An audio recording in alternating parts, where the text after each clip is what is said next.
It's going down. H-Town. Hiram Clark. B.Scott. B.Scott from Hiram Clark. Welcome to the B-Block Podcast. I am your host, Brandon Scott. I appreciate you for joining me.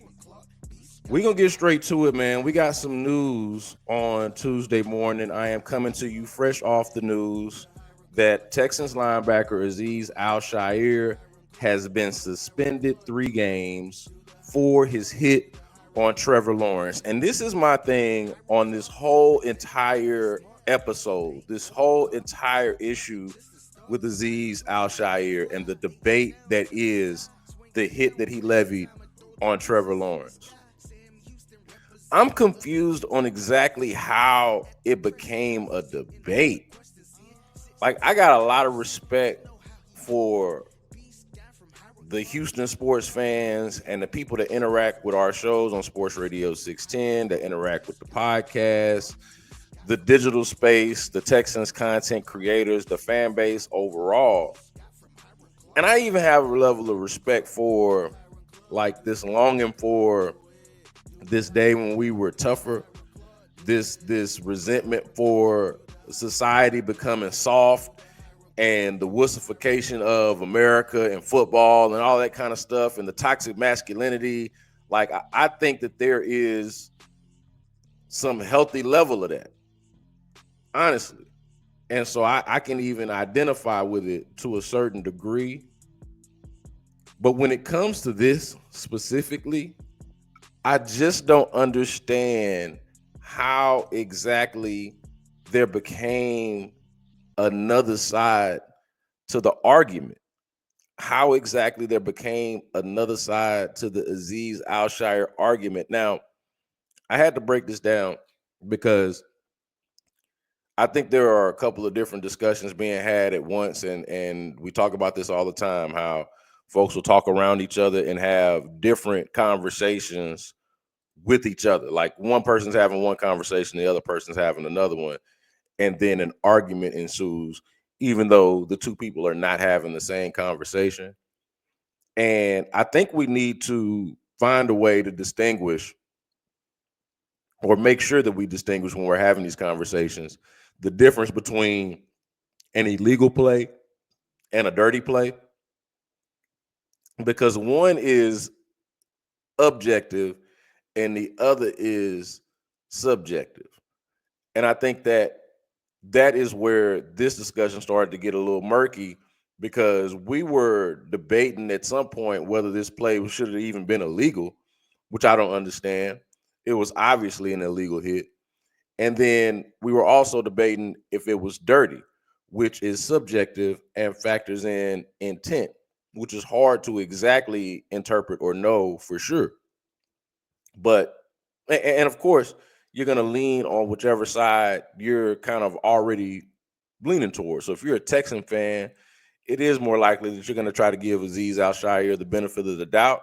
If you don't like that quarterback slide, and you're more along the lines of the people that think that the game is getting too soft and the world is getting too soft, I can see how you would lean toward not being that offended by this play. But I don't know how you look at it and see Trevor Lawrence obviously giving himself up, obviously sliding there, and Azeez making the move to launch toward his upper body area. There was a debate on whether he hit him in the shoulder, chest, neck, or head. Like, that's clearly the neck area where he makes contact, and it just did not have to be. He did not have to do it. Like, I don't understand exactly how this became a discussion. Now, again, the debate or two debates of illegal versus dirty. I think one is one that you can't have, and the other one is one that you can. Do you think that this was a dirty play? It's hard to look at it and say that it's not. Right? It's hard to look at it and say that that's not a dirty play when you launch at somebody who's clearly giving themselves up. So Azeez Al-Shaair suspended for 3 games. This is significant. Like, I don't know how interested I am in trying to like debate the merits of the suspension itself or the hit itself, because I think it's just so obviously and transparently clear. I'll say, man, I was a little bit disappointed to see how many people who know what they're talking about, who understand football, and want to pretend like this was okay. Wanted to pretend like you don't watch football every weekend, multiple times a week, actually, and see quarterbacks slide and see players let up and not launch at the quarterback's head area. Like, it's one thing if he flew over him, there was some incidental contact, maybe he accidentally kicks him or something like that.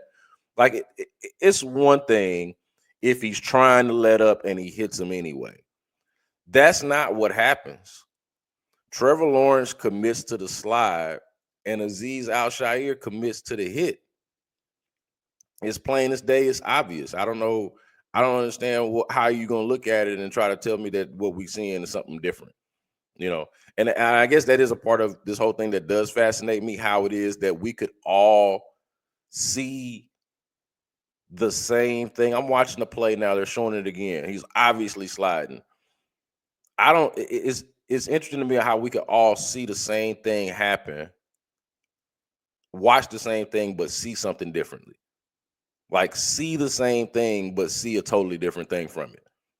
That part does fascinate me. But this part to me is pretty obvious. I think that some of the commentary on it, I will say, has been extra. Like, I thought Moose Johnson on the broadcast was pretty extra. Now, it didn't help that the fight ensued that did, right? Because that made it seem even worse. And I think that did add to the whole optics of it. Like, you hit the dude, you were in the wrong to begin with, and then you engaged in and even provoked and escalated confrontation beyond that. Now, I'll be honest, that was the part I had the least problem with, because I feel like at that point you got to commit to the fight. Like, if you're gonna do that, you got to stand 10 toes and got to be committed to the fight. After that, you got to be committed to the smoke that you have welcomed. So, like, that was the part that I respected the most.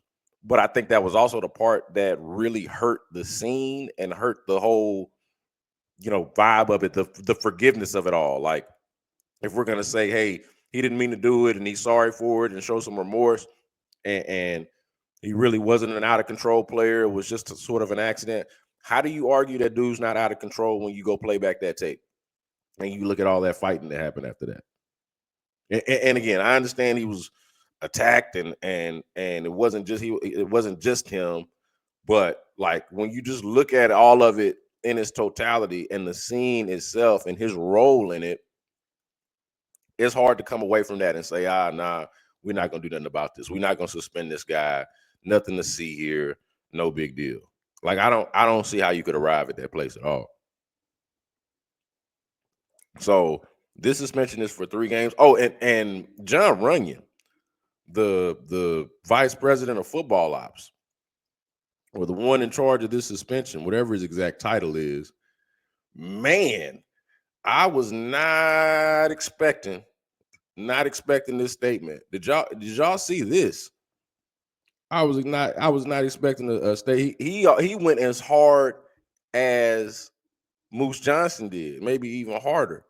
Check this out. So they cite the fact that Azeez Al-Shaair is and that's another thing. Dude's got a rap sheet. So, like, how do you defend that? It's like, man, we've seen you hit dudes late before.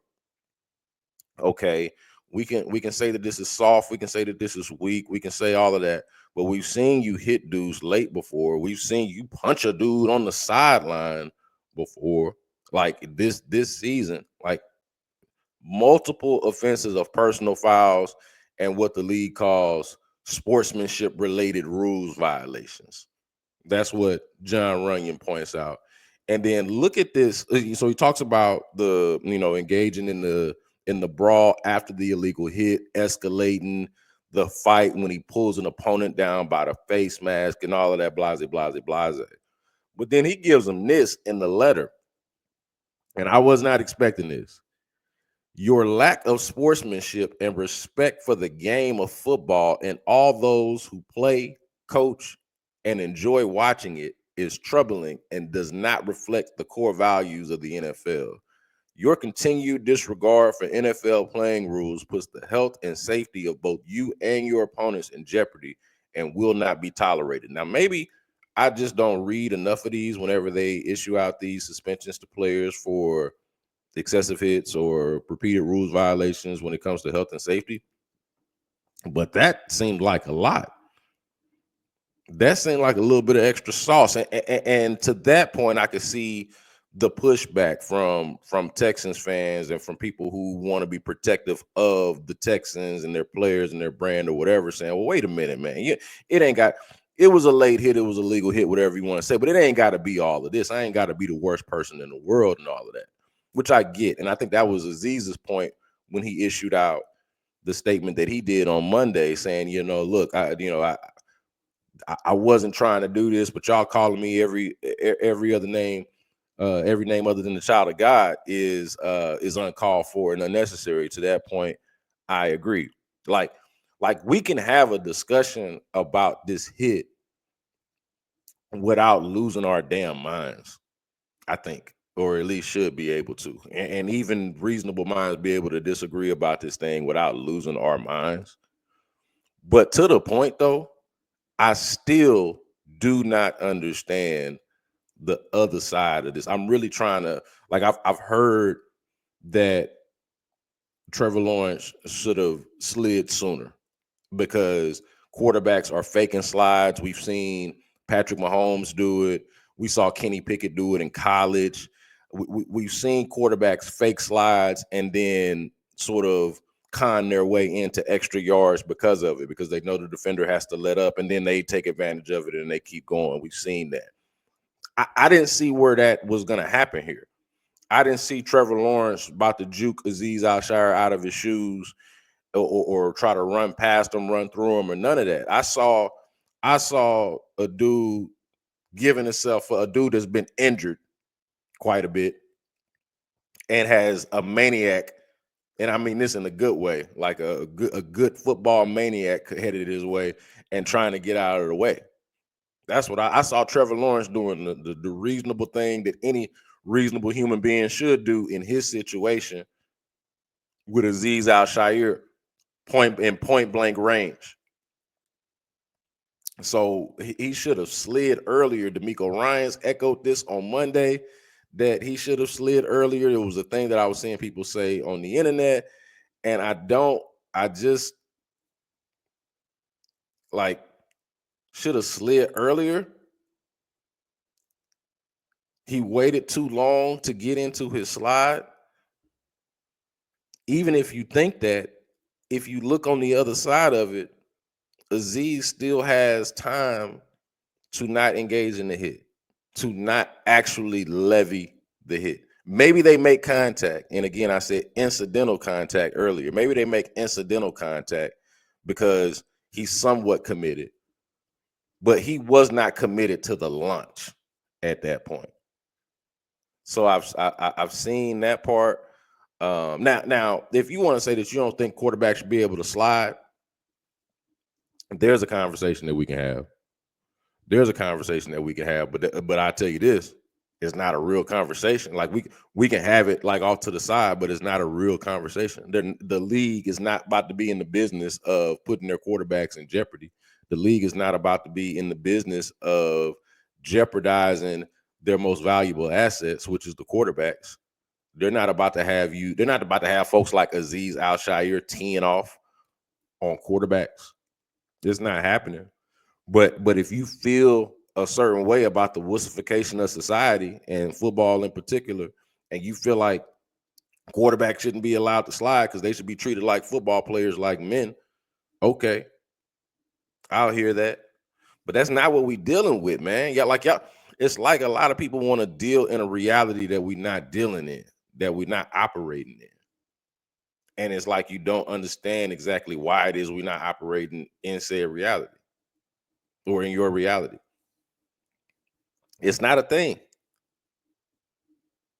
We're not about to have that. We're not about to have a football world where you can take off the head of a quarterback,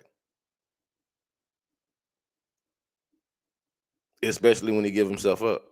Now, this is another thing I'll say about this before I get out of here. And the reason why I was really disappointed about this and felt the hypocrisy in the way that this was talked about in some other places. And I'm saying I'm talking to people who really rock with this podcast and rock with the Texans, because I know by and large the national conversation is over the top. It's even on the other side, right, of how drastic of a hit this is. Like most people, objective people, actually see this as being at the very least an illegal hit, which it obviously and clearly was, and at worst a dirty hit. Like we've seen a lot of that. But to the people that don't think that this is a big deal at all, I want y'all to be real with yourselves for a second, because I feel like a lot of y'all is faking the funk on this. Okay, if you are a Texans fan, and if you're not a Texans fan, whatever school, team, whoever, all right, give me your team, give me your quarterback, and the middle linebacker on the opposing team did this to your quarterback. Okay, if any defender for the Jacksonville Jaguars had done this to C.J. Stroud, you would be singing a totally different tune. I'll be honest with you. If any defender for the Jacksonville Jaguars had done that to C.J. Stroud, I would have been livid about it. Okay, I try to do this from an objective standpoint because I am in media and I am technically a journalist, but my role at the radio station allows me to wear my fandom on my sleeve. They encourage that. I embrace do that here on the podcast. I am a trained journalist who is open and honest about the fact that he is from Houston and loves everything Houston. Okay, so I'm rooting for the Tech. I'm on the Texan side here, always. But like, I don't I don't understand how I can be out here lying about stuff. And if I look at it objectively, or even look at it subjectively, and put myself in the shoes of the other, put the shoe on the other foot, and say, what if this happened to your quarterback? What if this happened to C.J. Stroud? What would you think? What would you say? What would you do? How would you feel about it? What kind of tune would you be singing at that point? I would be livid about it. I would be livid about it. And I'll be honest about this. The fact that it was Trevor Lawrence, not only was it a quarterback that I don't root for, but it is a quarterback that I actively root against because he plays for a division opponent. I actively root against Trevor Lawrence. I'm not gonna lie about the fact that colored how offended I was by this. I wasn't up in arms about it. I didn't have pitchforks out. I didn't shed no tears. I hope Trevor Lawrence is okay. I don't want to see anybody get hurt, but I didn't feel a certain way, like other than just like awkward, like ooh, cringy. I felt cringe. It was like, ooh, that wasn't supposed to happen. That's not supposed to happen like that. That play not supposed to go like that. I watched that play multiple times a week where a quarterback slides and a defender has a chance to lay him out and does not. I watch it all the time. And that's not how it's supposed to go. So I felt cringe, but I ain't feel no way. And I didn't shed no tears for Trevor Lawrence. I didn't, because he is the quarterback that I actively root against. I'll be honest about that. Not necessarily proud of that. I'm not beating my chest, but that's the reality. I wasn't like, man, yeah, he's out of the game. Well, okay, cool, let's roll, whatever. If that had been C.J. Stroud, my blood pressure would have went up. I would still be angry about it. And I think most of y'all would be too. If you're honest with yourselves, if you're a Texans fan and you're honest with yourself about how you feel or how you would feel in that situation, whoever your quarterback is, whatever team you root for, you would not stand for that. So illegal play, dirty play, however you want to have a conversation, it's not supposed to be played like that. It's not supposed to go like that. It's just not. This not 1985. It's not 19. It's not 2005. All right. Everybody is my age and older that remember a different type of day, a different type of football where you could headhunt or where a runner in the open field, quarterback or not, wasn't safe. That day done. It's over with. Wussification, we soft. I hear you. I get it. But it is what it actually is. Shout out to John Lopez who hates that term. But it is what it is. You cannot avoid it. This is the reality. And look, this cost them a starter.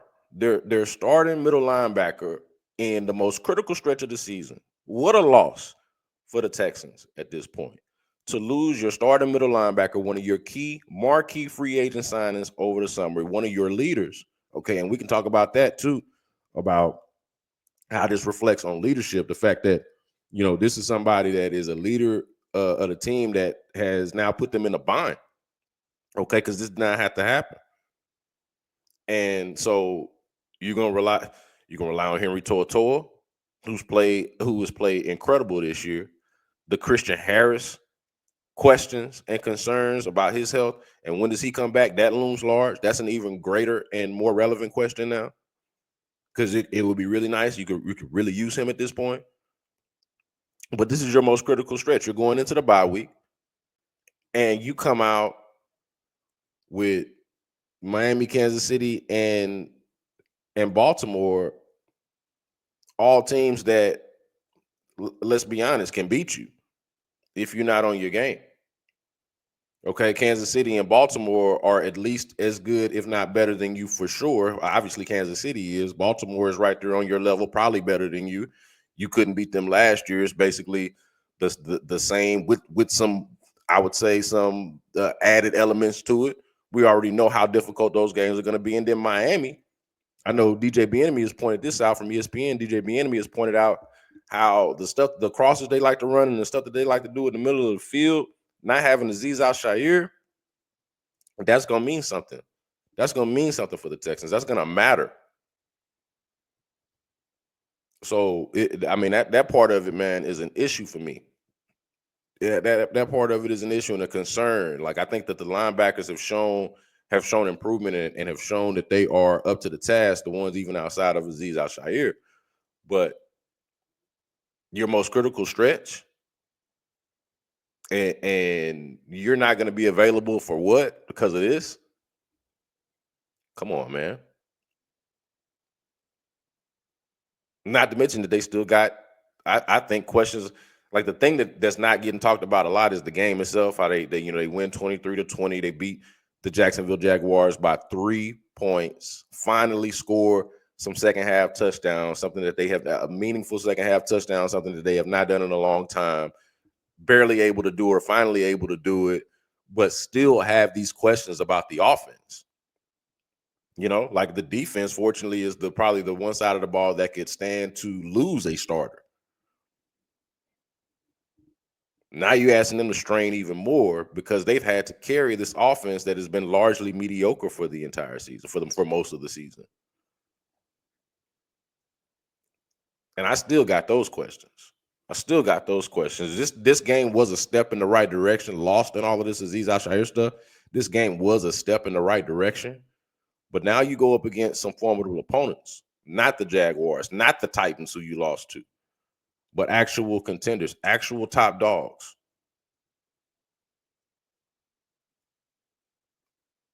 So I get it. We soft. It's weak. We just need to be tougher. We need to go back to the world where you could decapitate the quarterback with no repercussions. That's what we need to do. I understand. I get it. I understand that people feel that way. Longing for yesteryear, longing for the day when you could just decleat the quarterback who's giving himself up and not have to feel away, not have to hear people feel away about it. I get it. But that's not the world that we living in, not at all the world that we. I hope that Texans are able to go this. I'm sure the side of the ball will be, but we still got our questions on offense. Let's see what the bye week does for them in that regard. Appreciate you for listening. Make sure that you subscribe, rate, review, hit up the YouTube page, tell a friend about the podcast, and until next time, y'all be good.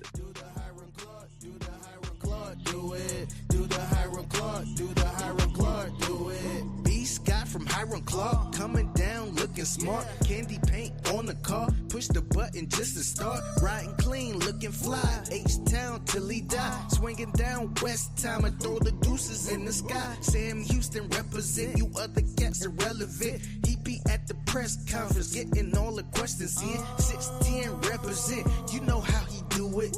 B.Scott from Hiram Clark.